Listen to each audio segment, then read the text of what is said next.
Nous allons lire du livre de Saint Luc, chapitre 5 et verset 1.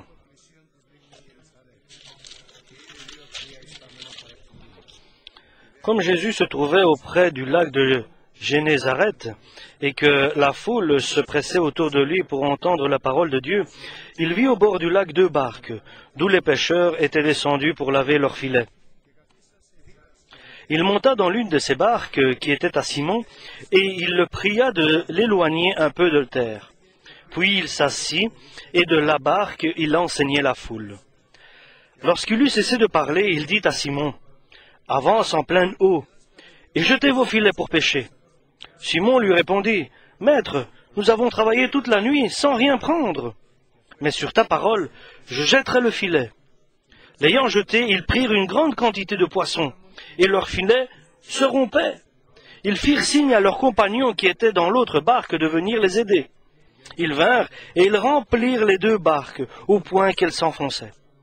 Quand il vit cela, Simon Pierre tomba aux genoux de Jésus et dit, « Seigneur, retire-toi de moi, parce que je suis un homme pécheur. » Car l'épouvante l'avait saisi, lui et tous ceux qui étaient avec lui, à cause de la pêche miraculeuse qu'ils avaient faite. Il en était de même de Jacques et de Jean, fils de Zébédée, les associés de Simon. Alors Jésus dit à Simon, « Ne crains pas, désormais tu seras pêcheur d'hommes. » Ayant ramené les barques à terre, ils laissèrent tout et le suivirent. Amen. C'était le premier contact de Pierre avec Jésus-Christ, était lorsque Jésus a commencé sur la terre sa mission. Là, il a trouvé André, le frère de Pierre, et Jean, lequel ils ont appelé. Lorsque nous disons il a trouvé, il a cherché, parce que celui qui cherche trouve. Donc, il a cherché et il a trouvé ces personnes. Et il l'a invité, il l'a appelé. Et André a dit, il a pensé à son frère Simon de Yona.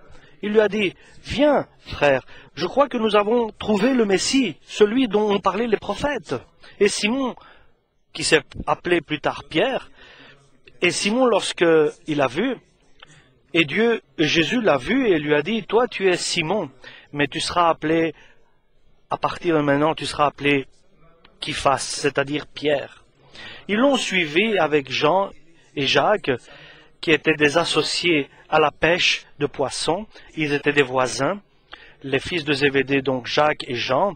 Ils ont vu où Jésus habitait ou demeurait, ils sont partis. C'était le premier contact. Et bien sûr, ce contact, ce n'était pas le premier, après il aura une suite. Et là, c'était à la pêche de poissons. Et là, Pierre, André, son frère, Jacques et Jean, ses associés, toute la nuit, ils pêchaient des poissons avec leurs barques. Et ils n'ont pas réussi à pêcher, à récolter, ils n'ont rien eu comme poisson dans leur filet. Et cette nuit-là, ils n'ont rien eu dans leur filet. Donc ils sont sortis le matin pour laver les filets.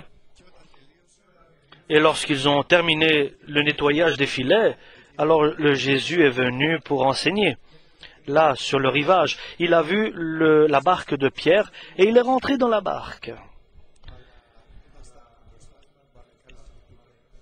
Et il lui a dit d'amener la barque un peu plus dans les eaux plus profondes pour que je puisse être devant le rivage et annoncer ma parole. C'est ce que Jésus a dit.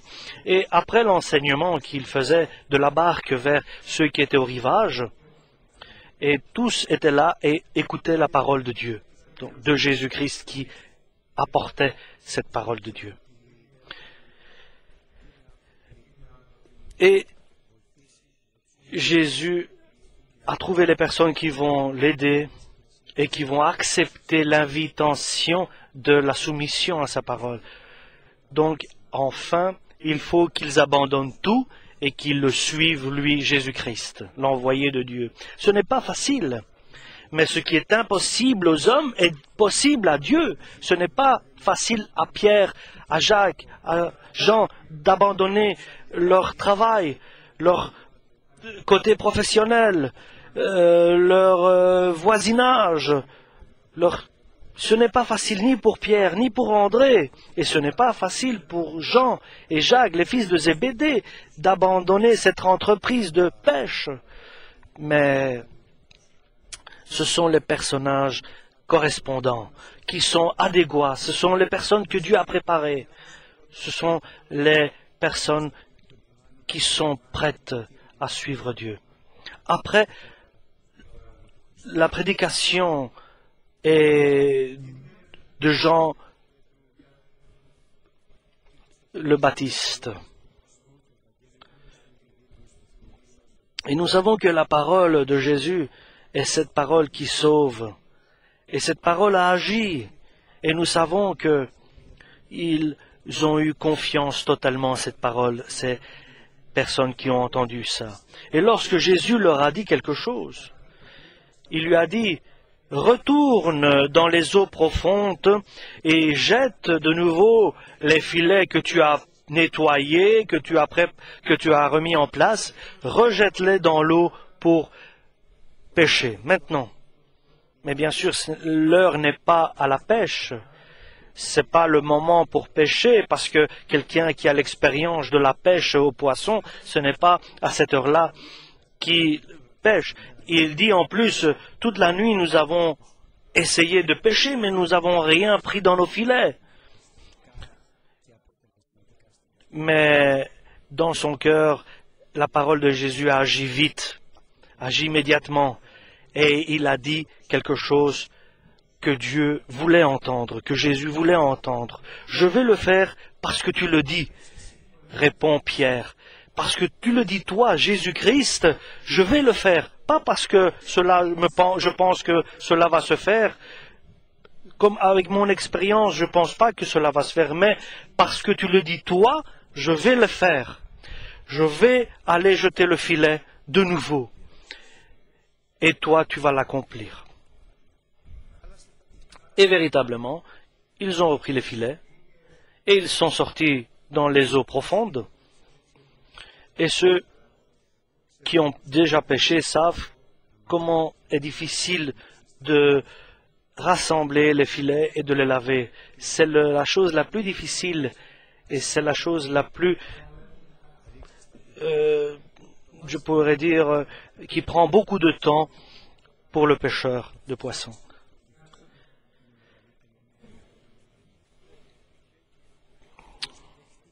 Et lui, Pierre, a décidé, en dehors de sa logique d'expérience qu'il a de pêcheur, en dehors de sa logique et de son expérience, comme je l'ai dit, et en dehors de toute certitude que l'après-midi, le matin, il n'y a pas de poisson, et le résultat était la réussite. Voilà comment une personne qui, pour chaque chose dont il n'a pas réussi, il devient totalement, il réussit chaque chose qu'il entreprend lorsqu'il obéit à la parole de Jésus-Christ. Alors il a jeté le filet dans l'eau, et le filet s'est rempli de poissons, que la première fois il voyait cela, il y en avait autant dans le filet que les filets commençaient il avait rempli son bateau, et il a fait appel au bateau de Jacques et de Jean pour qu'ils viennent prendre aussi certains poissons.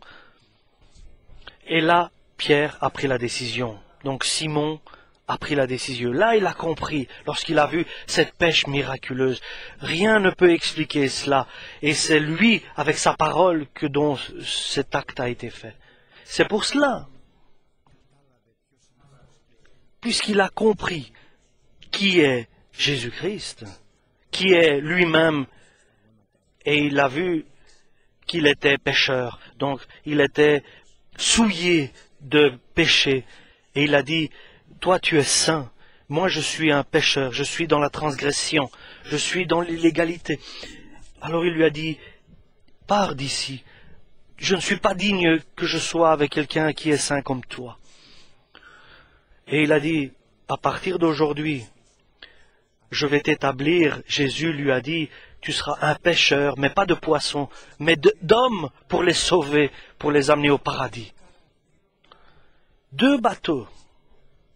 Et tu vois, les 2 bateaux n'avaient pas eu assez de place pour les poissons. Et ainsi tu rempliras tes filets de personnes, d'êtres humains, et tu les prépareras pour le paradis, pour le paradis céleste. Et tout cela a été entendu par Jean, par André, par Jacques. Et tous, comme leur bateau était rempli de poissons, lorsqu'ils ont vu tout cela, ils ont tout laissé et ils ont suivi Jésus-Christ. C'est une décision d'engagement.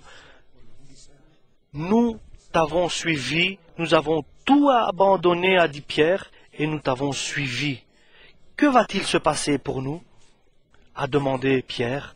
Vous qui m'avez suivi et qui avez tout abandonné, et père et mère et frères et sœurs, et des champs, et vous m'avez suivi 100 fois plus, c'était la promesse de Dieu, à chacun de vous qui aujourd'hui, qui prend cette décision ferme dans son cœur, 100 fois plus vous recevrez de cette vie-ci, et avec une totale certitude, vous recevrez la vie éternelle. Et ainsi, pour 3 ans et demi, ils se reposaient sur les paroles de Dieu, et tous les apôtres qui l'ont suivi, ils ont vu la grâce de Jésus. Ils ont vu l'amour de Dieu par Jésus-Christ, la force du Saint-Esprit par Jésus-Christ, et des actes uniques. Ils ont vu aussi la crucifixion, et ils ont vu lorsqu'il a été enseveli, et ils se sont dispersés. Mais ils ont vu aussi la résurrection de Jésus, et ils se sont rassemblés de nouveau. Gloire à Dieu.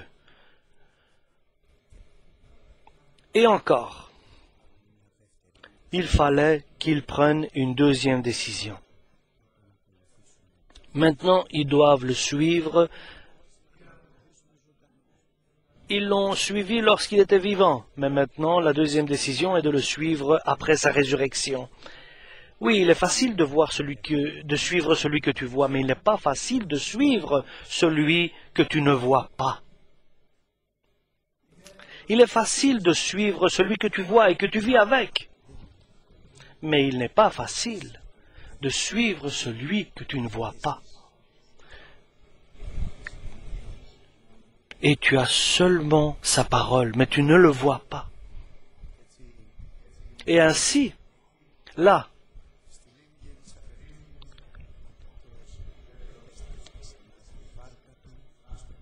au lac de Génézareth, Pierre est retourné pour aller de nouveau pêcher des poissons. Et il avait reçu la renaissance, mais il n'avait pas pris la décision de l'engagement. Il a cru à la résurrection, il a vu le Christ ressuscité, le Christ lui avait parlé, il lui avait dit, il lui avait donné le corps et le pain et le vin, mais il n'avait pas pris la décision de suivre le Christ ressuscité, où qu'il aille. Et le Seigneur doit de nouveau lui dire, « Suis-moi ». Et maintenant, il faut que, non seulement tous ensemble, qu'ils abandonnent tout et qu'ils le suivent, mais maintenant, chacun personnellement, doit tout abandonner et suivre Jésus. Jusqu'à présent, ils étaient dans un groupe, tous ensemble. C'était Jésus et ses disciples. Maintenant, ils doivent apprendre dans le chemin personnel lui-même avec Jésus. Et de nouveau, il est allé pêcher et il n'a pas réussi à faire une pêche comme il attendait. Et Jésus lui a dit de nouveau, « Jette à la droite du bateau tes filets. » Et Pierre a dit, « Je vais le faire puisque tu le dis. » Et il a jeté les filets à sa droite. Et le filet était de nouveau rempli de poissons. Et lorsqu'il est sorti dehors, il y a une autre invitation. De nouvelles choses dans la vie de Pierre et des autres disciples. Il lui dit, « Est-ce que tu m'aimes plus que ces choses-là que tu as fait aujourd'hui?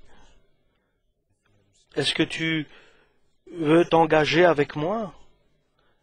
Corps et esprit et âme, Simon, fils de Jonas, est-ce que tu aimes plus tout cela autour de toi que moi? La pêche, ton travail. » Mais Pierre ne l'aimait pas comme Jésus le voulait qu'il aime, qu'il aime uniquement Jésus et rien d'autre. Oui, il aimait Jésus, Pierre, mais maintenant, il doit l'aimer plus que tout, et seulement lui. Il veut une relation unique avec lui. Pas avec les autres, mais moi et toi. Et ils ont tout laissé, ils l'ont suivi. Maintenant, ils doivent s'engager autrement.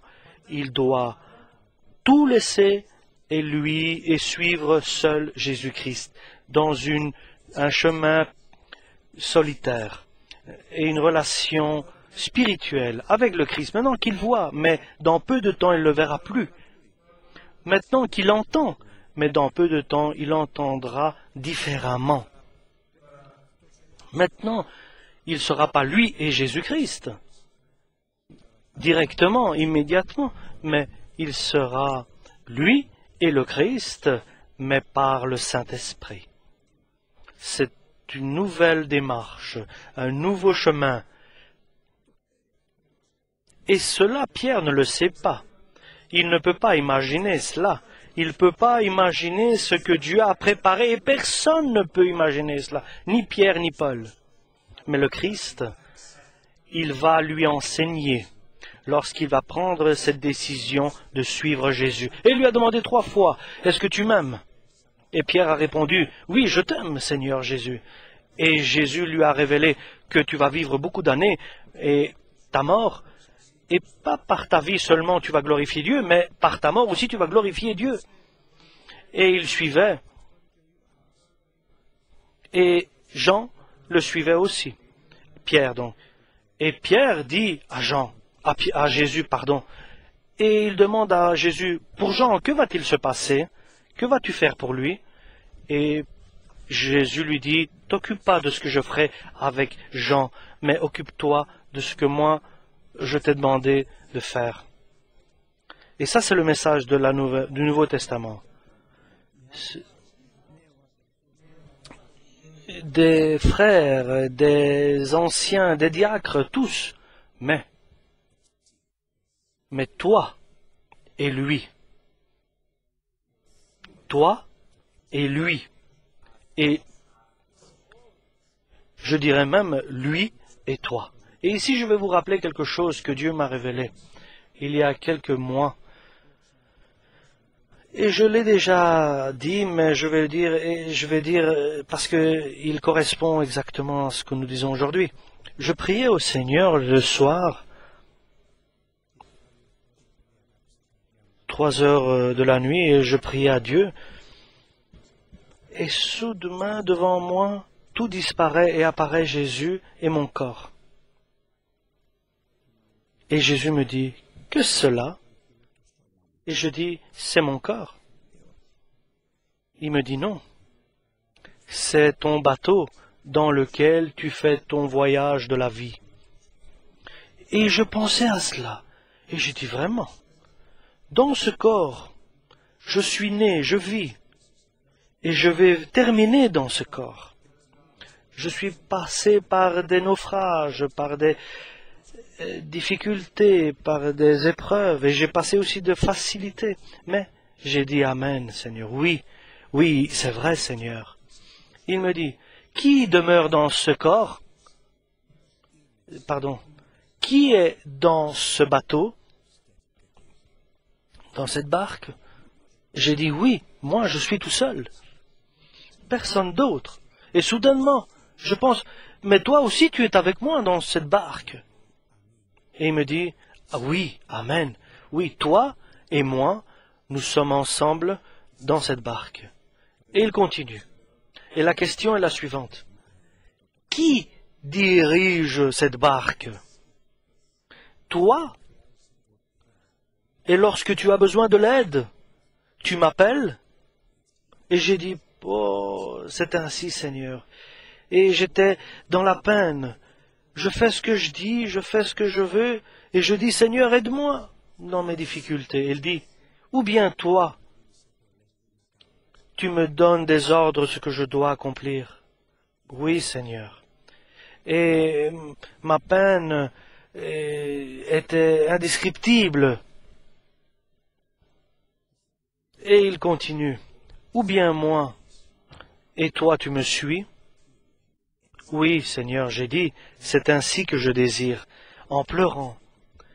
De la peine et de la souffrance que j'avais dans le cœur, c'est ainsi que je voudrais. Et comment cela peut-il se faire? Demande-le. Tu dois me le demander. Et demande-moi-le, il m'a dit. Et j'ai compris que maintenant, aujourd'hui j'ai compris que demande-moi-le, c'est notre vœu, c'est nos vœux et notre promesse et notre engagement. Et surtout parce que je n'avais pas compris de me le demander. Il m'avait dit de lui demander, de lui le demander. Aujourd'hui, nous devons lui demander. Nous devons lui demander avec une promesse d'engagement. Et avec une spécificité, lui et moi. Lui, il donne ses ordres, et toi, tu te soumettras à ses ordres et tu suivras sa parole. Et qu'est-ce qu'il a dit à Jean? Il a dit à Pierre, non, ne t'occupe pas de ce que moi je ferai avec Jean, mais toi, suis-moi, laisse tout et suis-moi, a dit Jésus. Et ainsi, il est entré dans la promesse de Dieu. Vous recevrez la force lorsque le Saint-Esprit viendra sur vous. Et ainsi, cela s'est fait. Jésus a été enlevé au ciel et parti. Ils ne le verront plus. Et tous ensemble se sont trouvés là, sur la chambre haute, le jour de la Pentecôte. Ils attendaient que vienne le temps pour que s'accomplisse la promesse de Jésus, et tout le monde a été baptisé du Saint-Esprit. Et ils sont tous restés ensemble, les 120 sur la chambre haute, sur la salle haute, je pourrais dire, parce qu'ils étaient 120, donc ça devait être assez grand. Et nous savons qu'ils ont tué Jacques après cela, et Hérode a voulu aussi tuer Pierre. Et là où il était seul en prison, Jésus a envoyé un ange pour le libérer de la prison. Et après, il est allé rencontrer ses frères, et il leur a dit ce que Jésus a fait, qu'il a envoyé. Maintenant, tu vas marcher seul. Seul. Oui, seul, mais guidé par le Christ, par le Saint-Esprit. Seul, il a marché, Pierre. Parmi beaucoup de frères. Il a marché, Paul a marché aussi parmi beaucoup de frères. Et quand j'étais enchaîné, tout le monde m'a abandonné. Personne n'est venu près de moi. Il a connu aussi la solitude et l'abandon. Et ça, c'est la grâce de Dieu. lorsque tu sens la solitude et l'abandon. Et il a dit, personne n'est resté avec moi pour me soutenir. Parce que le Seigneur sait, il veut que tu sois seul avec lui.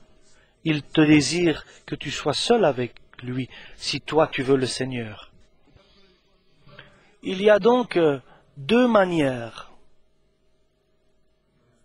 La première manière est la suivante.